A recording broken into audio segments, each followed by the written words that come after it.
Good evening, everyone. This is a meeting of the Citizens Advisory Committee for Capital Expenditures. Today is Thursday, February 13th, 2025. This is our second meeting going over the city's capital needs inventory. And tonight, our focus is on parks, recreation, and forestry. And we have joining us some members from that department, starting with Greg Hayes, who's director of the department. We also have two commissioners, Kim Hegley, who is the Parks Division Commissioner, and Alan Jankowski, who is Commissioner of the Forestry Division. So if you recall, when we went over the inventory last week, it was divided into categories. If you're following along, this would be category C, Parks, Recreation, and Forestry. So what we're going to be focusing on is some of those critical capital needs as presented by the Parks Department. And so without any further delays, I'm going to turn it over to Greg Hayes, the director of that department. And Greg, let me know when I can pull up any slides that you need to have. I've got those ones that we talked about earlier, and I can pull them up anytime you need them. Appreciate it, Paul. I'd like to thank everyone. I'd like to thank the committee, Paul, Rich, Bradley, especially, who we've been corresponding with quite a bit, and certainly Kim Hagley and Alan Jankowski, our commissioners. It's a very important topic, not only for our department, but for the city of St. Louis. The Department of Parks, Recreation, and Forestry, just in case folks weren't aware, we also have Brightside St. Louis and the iconic Soulard Market under our umbrella of management, if you will. So a lot of folks don't know that. So it's essentially 5 divisions, if you will.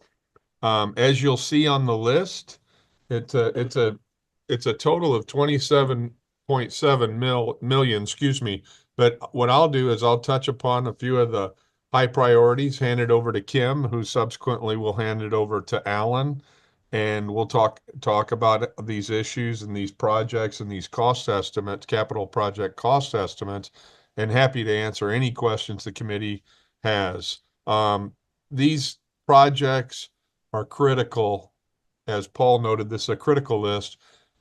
These are critical to our citizens, our businesses, and also to our staff members who take a great deal of pride in the services they perform on an everyday basis. So all around, these mean a lot to us. So Paul, at the top of the list is Sherman Park, the maintenance building and the renovations there. If you have that as a cue you up to put that one up, that would be great.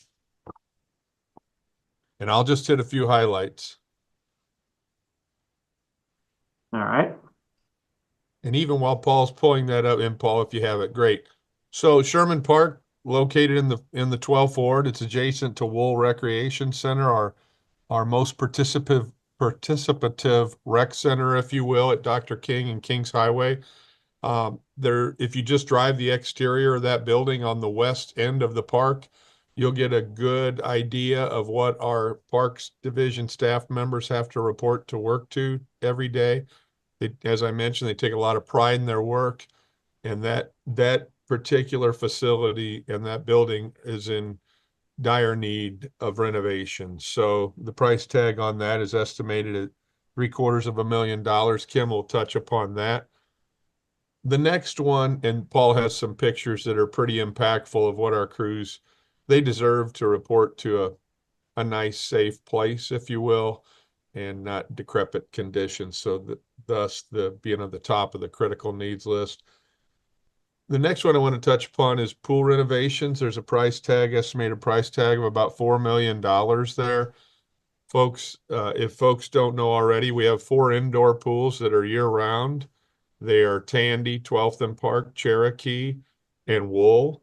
And then we have 3 outdoor pools that are very popular from the first week of June until usually late August. Then we go to weekends only till Labor Day, and they're at Fairgrounds, Chambers, and Marquette.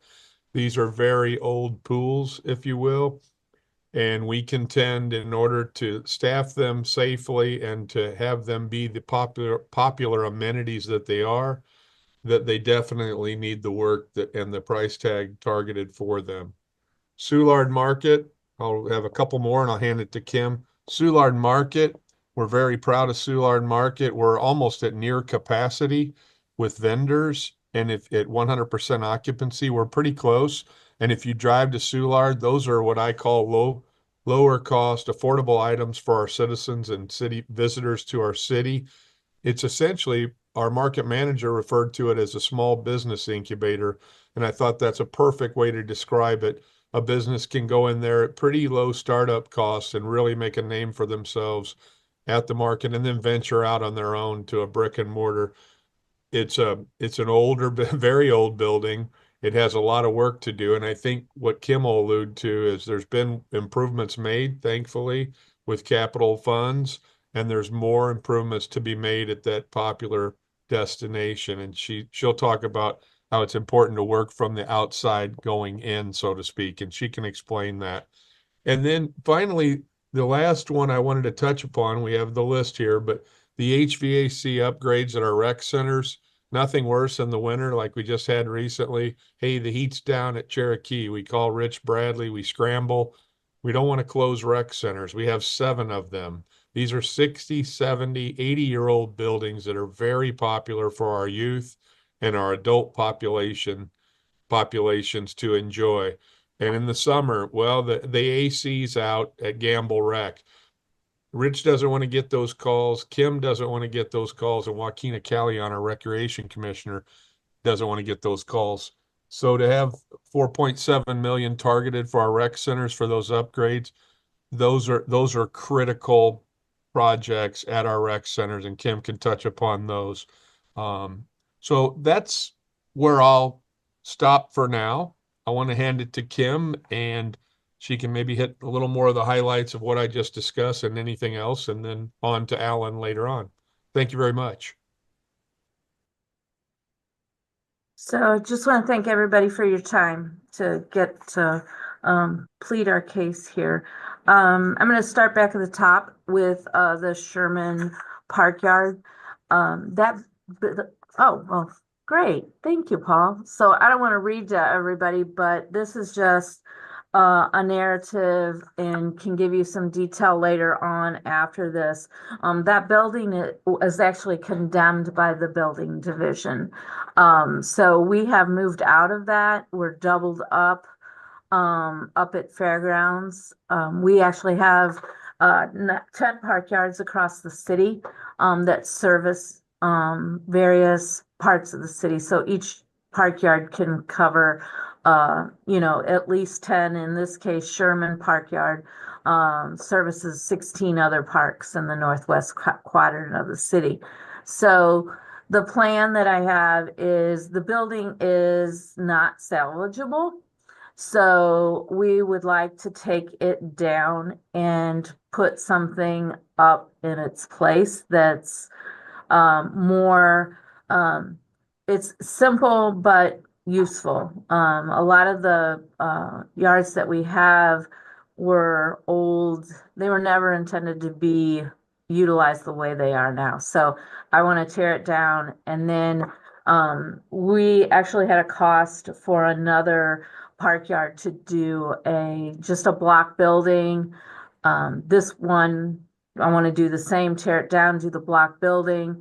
There's some estimates there we did some work at Marquette. That was another really poor,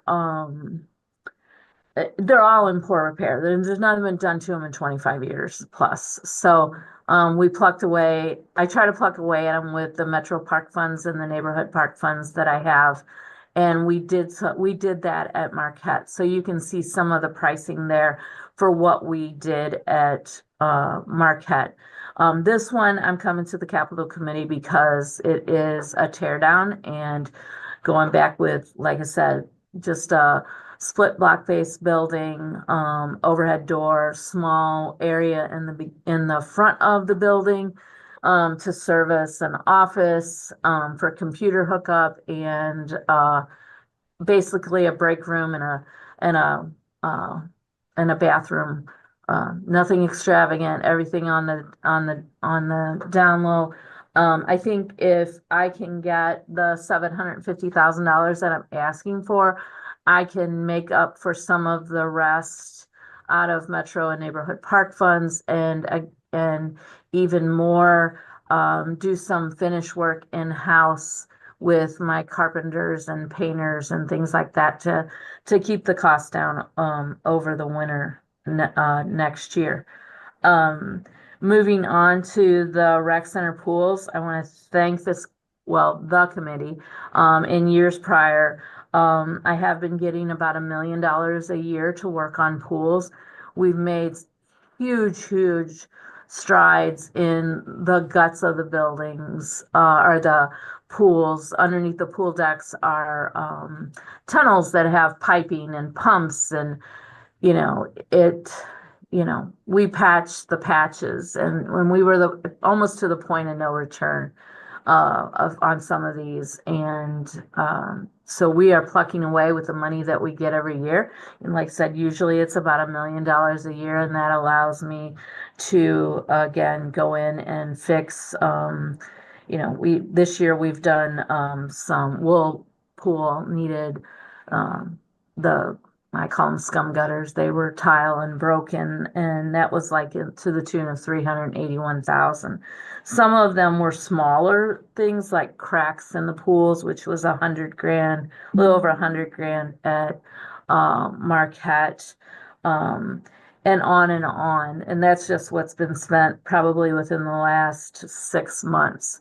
So you can see there's some pretty big ticket items, but we are getting a handle on it. The next paragraph down shows you some of the other major things that still need to be done, that if we got, again, $1 million, we could plug away at most of what you see there. Pool ladders, motors, the kiddie pool at Marquette really needs to be looked at. It hasn't had anything done to it. So those small dollars every year, when you think about $1 million, you think it's not small dollars, but in the whole scope of things, it really is. But we can plug away at what we're given and make them more reliable, so they're not going down in the prime season. Soudlar Market renovations, that we got about 1.5 million, what was that, last year? And we did the boiler system, and that came out to be like 1.4 something. And then we used the rest of it for ceiling heaters in the market halls, to make those more comfortable. Not the wings, but the enclosed spaces. We do have $3.8 million on the books right now, that we received last year. And we are getting bids right now for tuck pointing, replacing the rest of the clay tile roof on the main building, the roofs on the wings, soffit fascia replacement, flashing, and gutter replacement. Anything additional that would come out of that would go towards some of the things that you see here. Again, working from the outside in to stabilize the building. So it's very important we don't lose the building. And the electric and the plumbing really need some help. So anything that can be done there. I think a lot of people are waiting to see the pretty stuff, but it's important to take care of the guts of the building and the structure of the building before we get into seeing the pretty stuff. So, and then HVAC upgrades for rec centers, we just started that. We got $1.3 million last year. I work really close with Rich's group in facilities management. Great group of guys. They respond to the no heat or no AC calls. So Roger Sellers, who's a gem, keeps track of all of those components at every rec center, and he has a good, fair, and poor list. We met with him about a month or two ago. He is revising that list because we have done some work, and some things have gotten worse. So he's updating that, and we've already been meeting with IFS, who's the city's contractor, to meet at the pools and at the rec centers for heating and cooling. So we're going to have a lot of bids coming in here shortly, probably within the next month or two, to take care of some of that. So again, similar to the pools, if we can keep getting additional funds every year just to keep plucking away at that list, I think we can make a big impact over the course of, 3-4 years, to get things back up to snuff. The only other thing, I do have a couple of other things on here. Pool fencing was one of them. I personally don't consider this to be critical, but others may. They put $550,000 in last year to replace the chain link fence at the 3 outdoor pools. It's had chain link and barbed wire run across the top of it for the last 50 years. I swam at Marquette myself, and it's always been that way. There's an individual that doesn't like the appearance of the chain link and the three strands of barbed wire. But in order to do this, I need another $600,000 because I have a bid to do all 3 pools for what you see there, $1,125,000. So, and that's for Marquette Chambers and Fairgrounds. My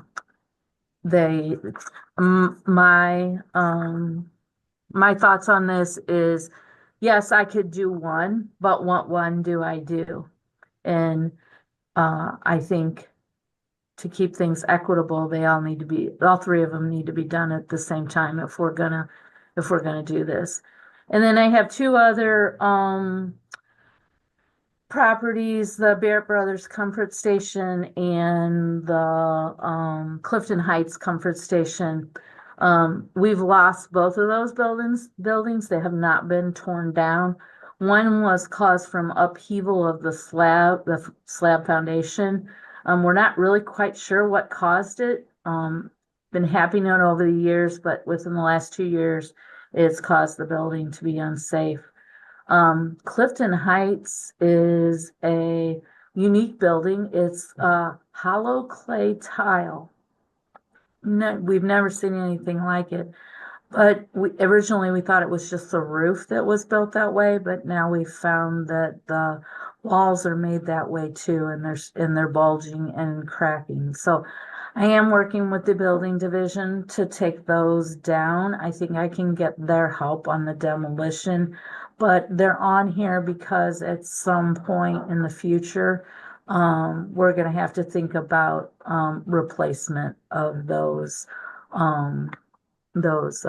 buildings. Bear Brothers is in the far north, and that area is becoming activated, and we try to do summer camps up there and things like that. So it's really important to the community. And Clifton Heights is more of a historical building, so I'm sure cultural resources will be involved in that one. So that's just kind of a placeholder. Like I said, I've been working with the building division, so hopefully I can get this done through them and I won't have to ask for capital funds.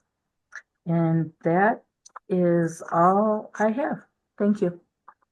Kim, thank you very Thank you. much. Paul, should we proceed to Alan or break? Yeah, let's I was gonna say, thank you, Kim. Let's take a break. I see Leroy's got his hand raised. Let's go to any questions and then we'll go to Alan. Thank you. Thank you, Paul. Kim, I see that $1.5 million was spent last year on the replacing the boiler system and the heaters in the Soulard market.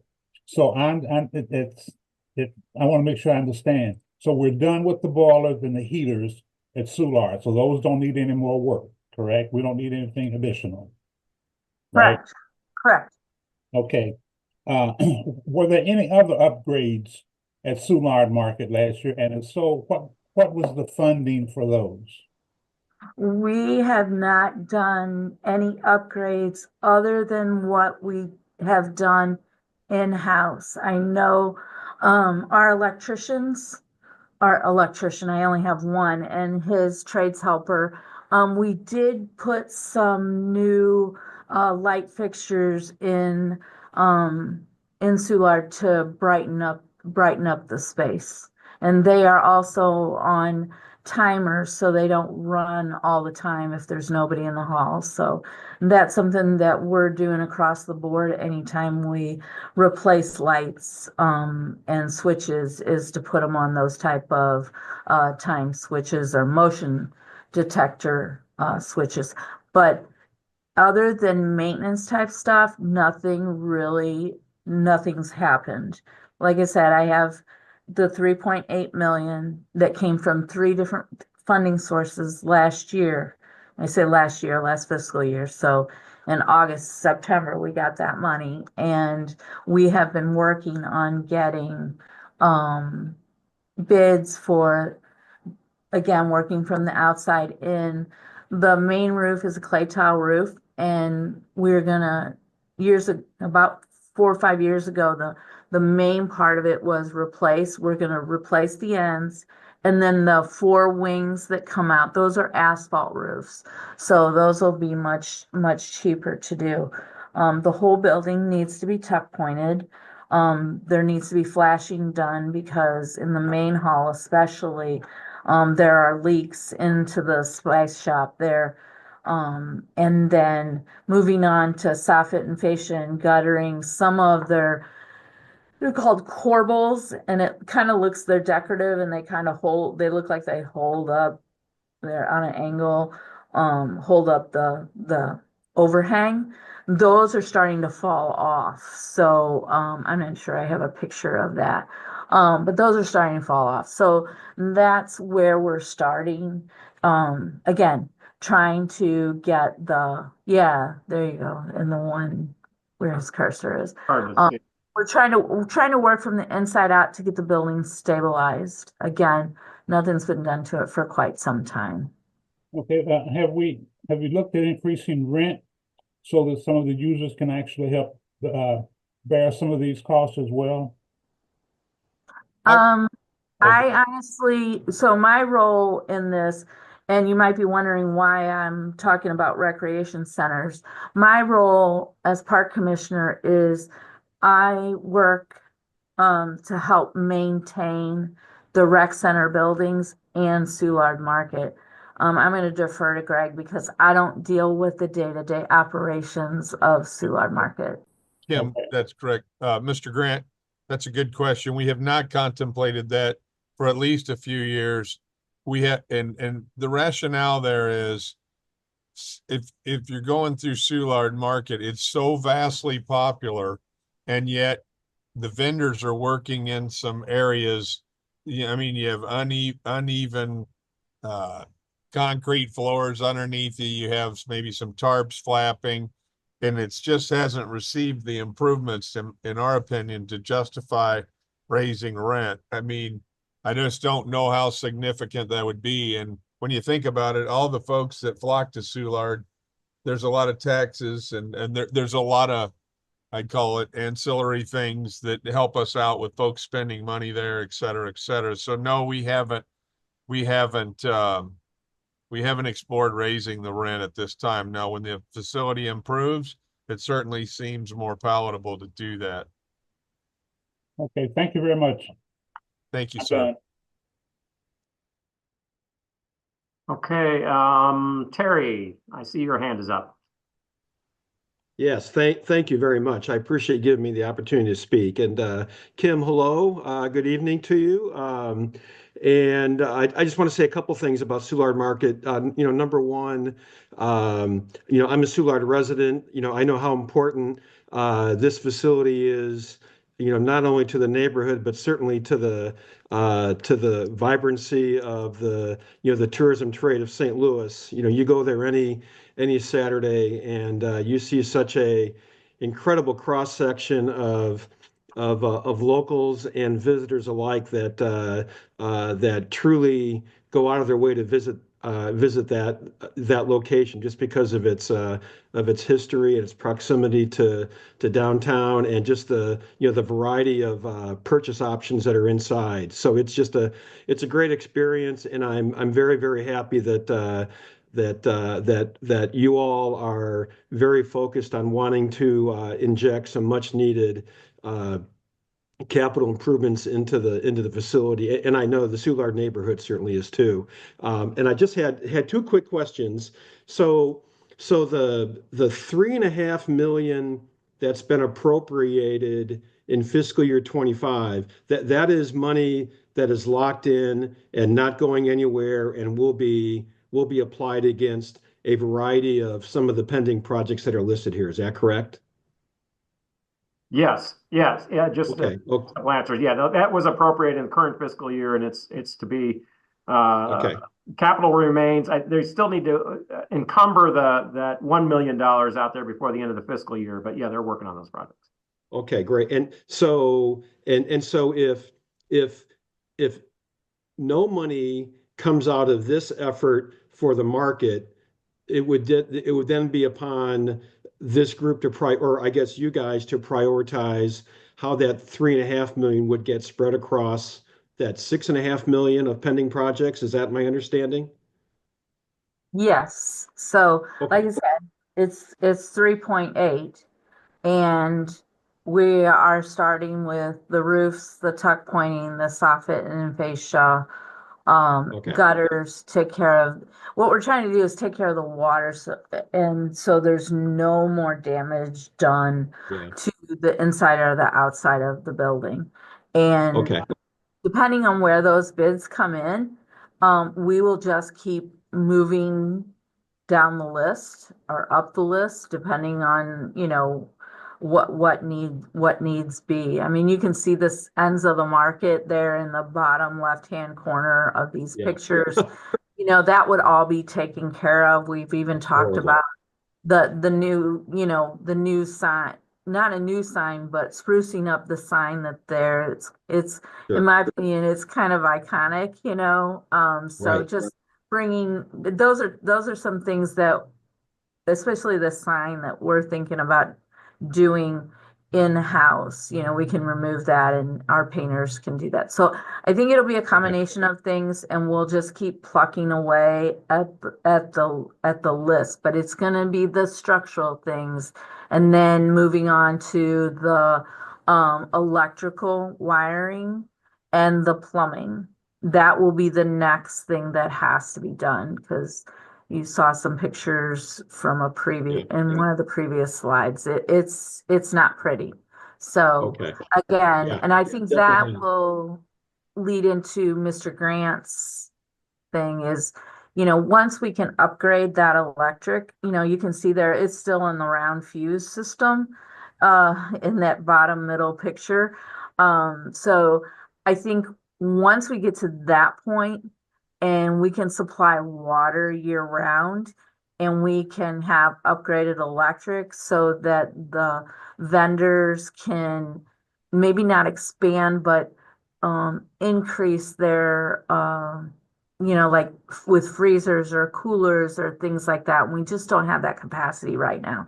So I think once we get to that point, then I think we can consider what Mr. Grant was suggesting, and look at increasing the cost of the individual prices Okay. of the stalls. Yeah. Okay. And is there and I assume at this point there's nothing in capital scope for anything on this with respect to the second floor of the market? The second floor of the market, I mean, it's not in, it needs cleanup more than it does anything. Okay. We in the last 8 years that I've been here, we've never used the upstairs. Not saying that it can't be used, we just haven't used it. So I think there's potential there. There's Sure.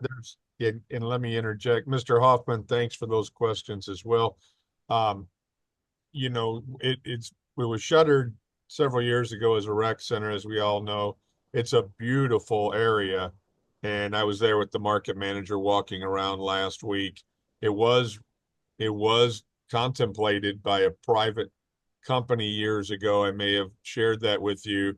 We were meeting with them, and there was a lot of interest to throw private funds toward that. Food and wine or beer pairing, special events, catered events, chefs, etc. Mhm. That is ripe for those type of activities, and it's a really desirable space. But Kim's right, no funds targeted at this time, but that's a major goal of ours to get Yeah. that Okay.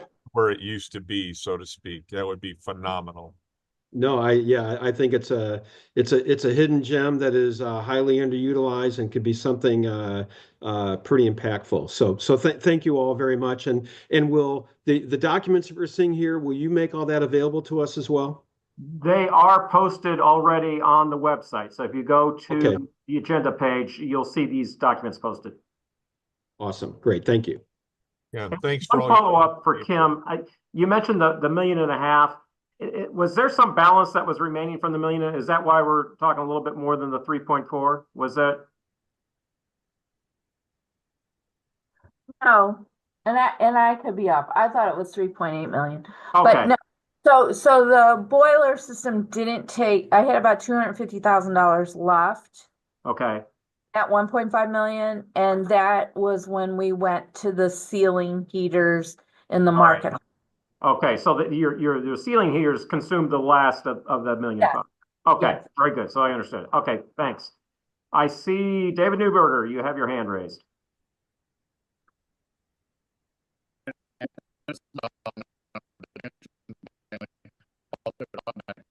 David, you're breaking up.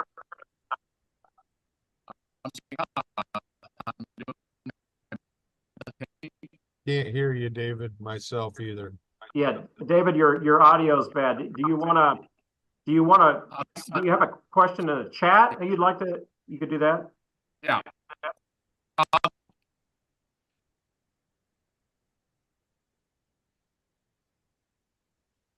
David?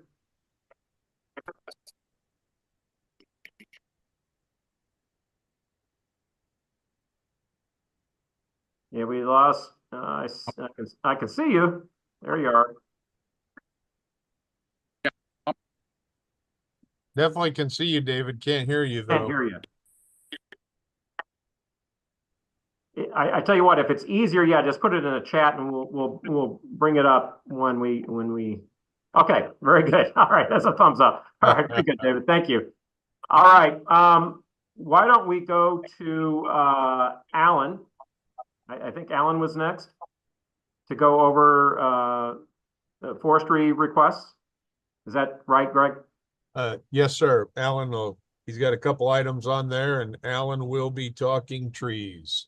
Yeah, it looks like we have 3 items, and thank you all for having Kim, Greg, and I this evening. The number 1 is hazard tree removal. So these are our street trees, and some in our parks as well. We have hazard trees out there that we want to get down and kind of keep up with the workload, but also kind of tap into that backlog. This will also allow this is for a contractor. So we have a contractor on contract that would remove these trees, and then forestry staff could concentrate on more of the trims. Tree trimmer is one of our toughest positions in forestry to fill.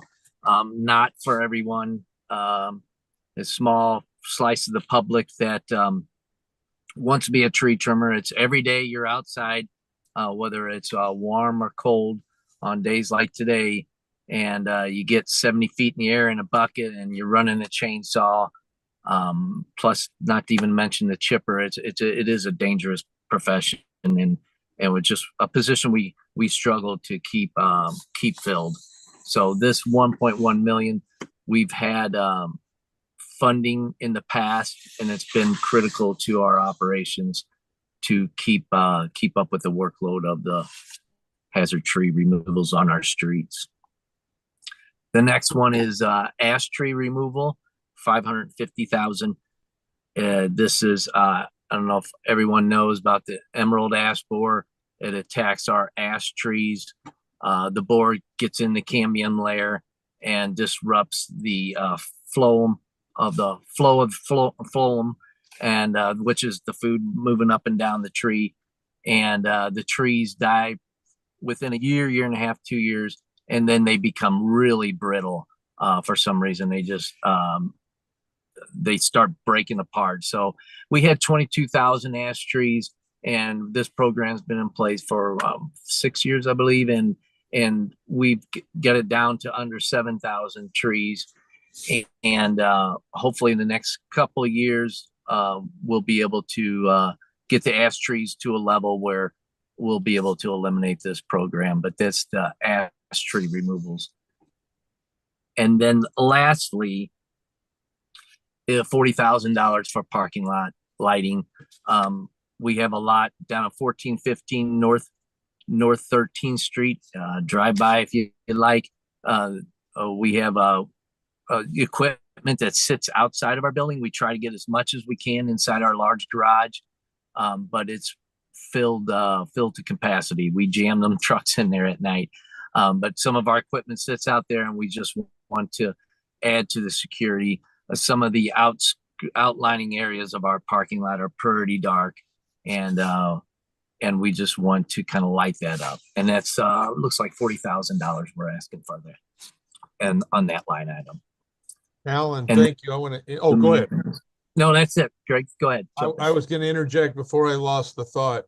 So on that 1.1 million, if it wasn't for this capital committee, a handful of years or less ago, so to speak, to put those funds in place, our forestry division, as Alan alluded to, he's got in the, I don't know, it used to be 28 in his table of organization for tree trimmers, and it's dropped because we have very little success hiring them. So when you're talking about maybe 50% capacity on your tree trimming staff, and you don't have the funds to do it contractually, citizens, that is completely unacceptable.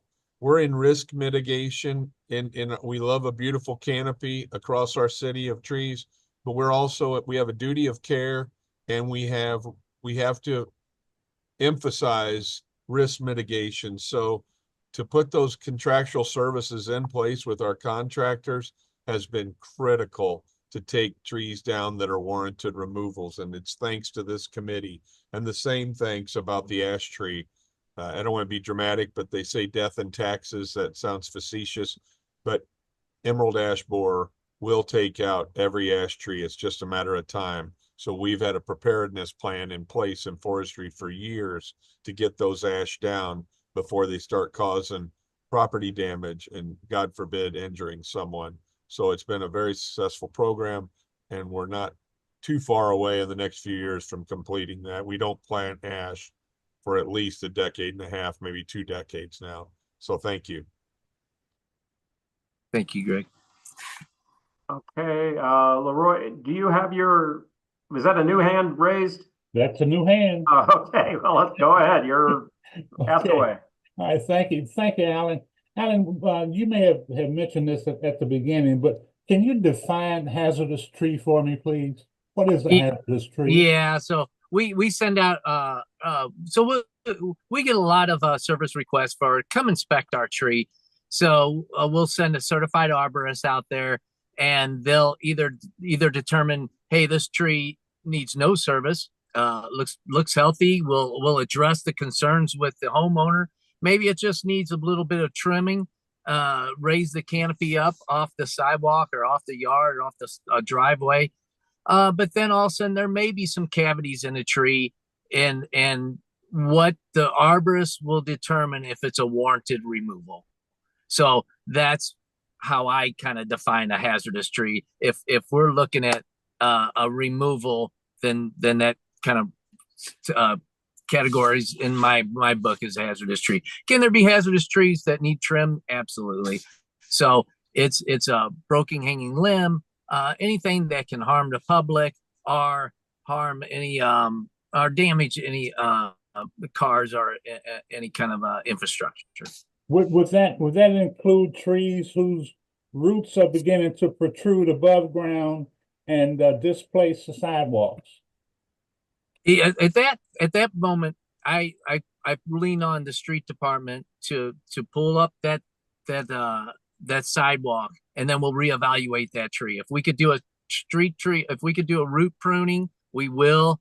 And then if we could pour that sidewalk back in, that's what we'll do. But if it comes to a point where we pull up that sidewalk and we're getting into those buttress roots, well then, hey, we can't trim this tree successfully without the risk of it falling. So at that point, it would become a removal. Okay, thank you very much. Yeah, I'll have a follow-up on that one, Alan. Because I noticed on sometimes when the tree roots are uprooting the sidewalk, they do these new sidewalk where they cut around, and so that's sort of a cutout from the, so it doesn't interfere with the sidewalk itself, and just pour a new slab with that cutout in it. How does that get determined? That if we can pour, that's where we work with the street department and the sidewalk crews, and if we could give enough room, and again, I know David's on here, stay ADA compliant and give us our 4 feet of sidewalk, and we have enough space in our right of way, then we'll do that. We lately we've been asking residents if we could pour the concrete onto their property, if we can save the tree, and the resident really wants to save the tree. We'll do everything we can to accommodate them. So yes, Paul, some instances we can bend that sidewalk around the tree. And we're also looking, working with Alicia from the sustainability committee to look at different forms of sidewalk material, just besides concrete, that we can start maybe looking at saving some of our mature trees that have that sidewalk conflict. But we're just kind of in the starting phases of that. Yeah, and Paul, if I could add, I was going to reference Mr. Newberger as well. We need to be ADA compliant. You can't shorten the width of a city sidewalk for that sake. But if we can well around the tree and there's ample sidewalk to still maintain at least 48 inches and preserve the tree, great. Going back to Mr. Grant's question, Alan was spot on, of course, but just to add on to that, if I walk up to a home and somebody says, take a look at these surface roots, if the sidewalk is pitched up, obviously that's a trip hazard, and that's not a sidewalk in compliance, so to speak. Or if I walk in the tree lawn area, or what we also call the parkway, the grassy area between the sidewalk and the curb, and you have a bunch of surface roots, we'd look at the tree with an arborist and see if there's any structural defects or if it's dying or has any disease. Absent those factors, I'd be hard pressed to call the tree itself a hazard tree, but the conditions at the walk are safety risks. So if we can have the existing tree coexist with a new walk, that's ideal. We get that sidewalk up and cutting those roots for a new sidewalk, then you have a case, it sounds like a cop-out, but you have a case-by-case basis on what your determination of what you're going to do with that tree or not is, or will be. Okay, thanks, Greg. And one other follow-up on Alan. Of course, we're talking about removing trees, but in terms of the planting trees, you've got other. For instance, I know you got that grant recently. Could you just explain what's going on the planting side?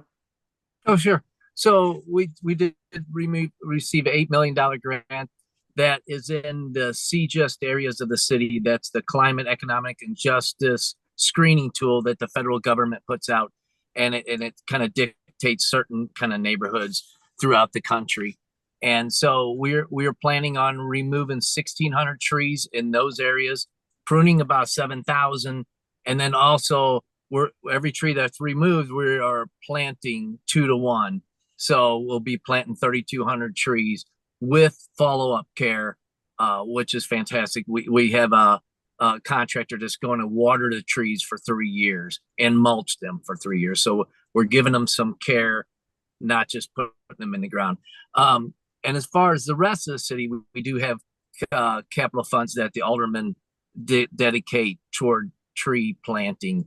And that varies from ward to ward, depending on how much the alderman puts toward that. But we average just under about 3,000 trees a year that we put back into the city. Right, thank you. Yeah, nothing better than a zero net policy if we can come close to achieving it. Zero net loss. Right. All right. Is that I guess that concludes the items on your list. Is that correct, Greg? Correct. Do we have any other items or questions to share with the folks from Parks?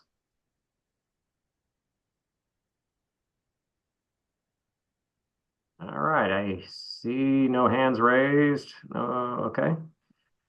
Well, very good. Thank you, Greg and Alan and Kim, for your presentation.